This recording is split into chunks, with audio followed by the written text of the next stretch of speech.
अस्सलाम वालेकुम स्टूडेंट, कैसे हैं आप?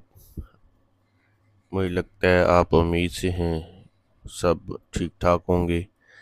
आज हम सेंट रिडंडेंसी के कुछ जो टॉपिक्स रह गए थे उनको कवर करेंगे और जल्दी से इस चैप्टर को क्लोज़ करके फिर हम नेक्स्ट चैप्टर इंशाल्लाह वो स्टार्ट करेंगे। तो आज हम प्रॉपर्टीज़ ऑफ मोड के बारे में पढ़ेंगे। Too much easy if a constant A, यानी अगर एक वैल्यू ए जो है इज ऐड कर दी जाए to each of the n observation. वो ऑब्जर्वेशन क्या है? ये y1 y2 so on yn, यानी जो आपके पास डाटा है उसके अंदर ये ऑब्जर्वेशन ऐड कर दी जाए। कौन सी ऑब्जर्वेशन? इस ऑब्जर्वेशन के अंदर कोई एक वैल्यू ऐड कर दी जाए तो उनका जो हैविंग मोड, यानी जो इनका मोड होगा वो mode, then the mode would be a plus m, यानी वो एम मोड की वैल्यू इंक्रीज हो जाएगी।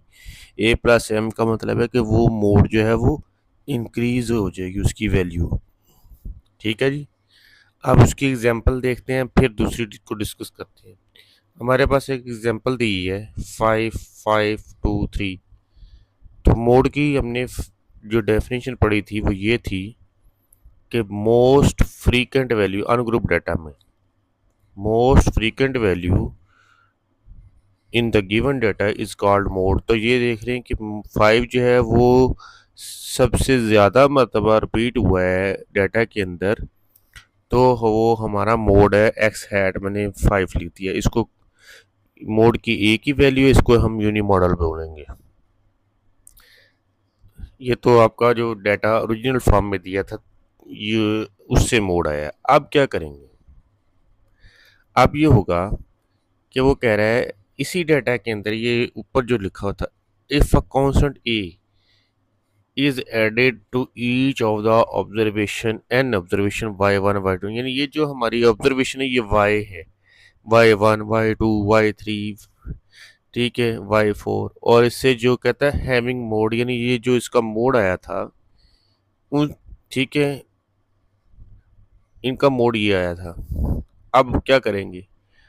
पहले हम ये प्रोसेस करते हैं कि if a constant value add A, यानी हम एक कोई वैल्यू फर्ज करते हैं कांस्टेंट वैल्यू ऐड ए, यानी ऐड ए से मुराद यानी 3 वैल्यू जो है, एक कांस्टेंट 3 वैल्यू हम लेट कर लेते हैं कोई भी 3 4 5 6 इन ईच वाई वैल्यू।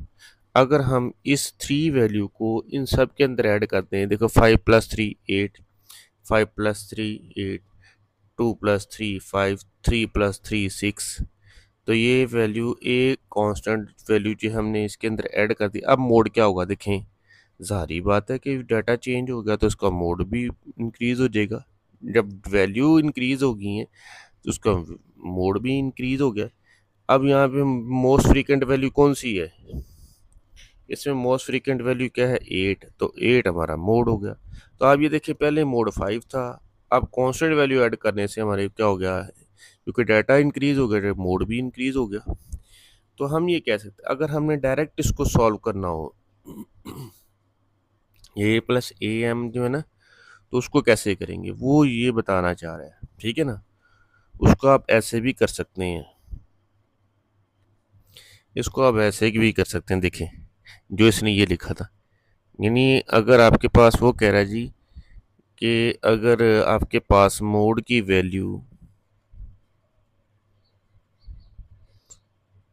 ये 5 है, जिसके अंदर कोई एक वैल्यू ऐड कर दी जाए तो फिर आपका मोड का आंसर वो ए की वैल्यू कोई भी बता सकता है, 3 4 5।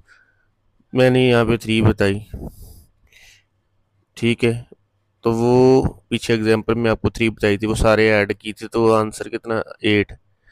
तो देखें वो जो अभी मैंने आपको वो यानी पीछे एग्जांपल थी उससे भी 8 आया था। ये शॉर्टकट मेथड है, वो थोड़ा सा डिटेल से मेथड था। यानी आप पहले डाटा के अंदर कोई भी कांस्टेंट वैल्यू सिर्फ इस आंसर में ऐड कर दें तो आंसर वही आएगा जो आप वो तमाम वैल्यूज़ ऐड इनके अंदर वैल्यूज़ में वो ऐड करके फिर उसका मोड निकालेंगे, फिर भी वही आंसर आएगा। ये थोड़ा सा शॉर्टकट मेथड होता है। एक प्रॉपर्टी के ज़रिए। ठीक है, तो आइए हम अब इसकी दूसरी जो है प्रॉपर्टी को डिस्कस करते हैं मल्टीप्लाई में। सेम इसी तरह वो भी होगी, कोई मुश्किल नहीं है। वो प्लस था, ये मल्टीप्लाई है बस। तो सेम इसी तरह if a constant A is multiplied to each observation of the n y1 y2 y3 y4 जो भी है yn तक, ये हमारी ऑब्जर्वेशन है।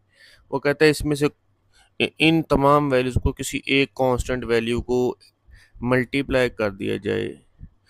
ठीक है, तो कहते हैं then the mode would be a m, यानी वो ए एम मोड बन जाएगा। ए एम से मुराद ये है कि वो मोड भी इंक्रीज हो जाएगा, इसका कहने का मतलब ये है। ठीक है ना। अब देखें मेरा पास ये यहाँ पे मोड कितना है, 5 है, क्योंकि ये मोस्ट बिट वैल्यू है। अब ये जो मोड का आंसर आया था, इसमें कोई कांस्टेंट वैल्यू लेके वो आपको एग्जामिनर कह सकता है कि इसके अंदर कोई भी एक वैल्यू कांस्टेंट ऐड कर दें, सॉरी मल्टीप्लाई कर दें, तो वो मैंने ये देखा मल्टीप्लाई कितना आ गया, 15। ठीक है, ये था शॉर्टकट मेथड। अगर आप इसको थोड़ा सा लॉन्ग मेथड से, यानी इसको वो थोड़ा सा पूरा कंप्लीट अमल करेंगे, फिर भी देखें 15 ही आंसर आएगा। ये देखें, अब थोड़ा सा डिटेल से कर दिए कि इन तमाम वैल्यूज़ को 3 से मल्टीप्लाई कर दिया, मल्टीप्लाई 3 ईच वाई वैल्यूज़। देखो 15, 3 को मल्टीप्लाई किया 15, 3 को 2 से मल्टीप्लाई किया 6, 3 को 3 से मल्टीप्लाई किया 9, तो डाटा चेंज हो गया सारा। तो अब मोड इसमें क्या होगा, 15, जो मैंने अभी आपको डायरेक्ट करके बताया था इसके ज़रिए। तो आप डायरेक्ट भी बता सकते हैं कि जो मोड का आंसर होगा पहले डाटा का, उसको कोई कांस्टेंट जो वैल्यू कहेगा उससे मल्टीप्लाई कर देता, अभी वही आंसर आएगा। तो स्टूडेंट, ये प्रॉपर्टी थी मोड की। मुझे उम्मीद है कि आपको ये प्रॉपर्टी अच्छे से समझ आई होगी। ठीक है, तब तक के लिए अल्लाह हाफिज़। इंशाल्लाह मिलते हैं नेक्स्ट प्रॉपर्टी में, मीडियन की प्रॉपर्टी से करेंगे इंशाल्लाह कल हम।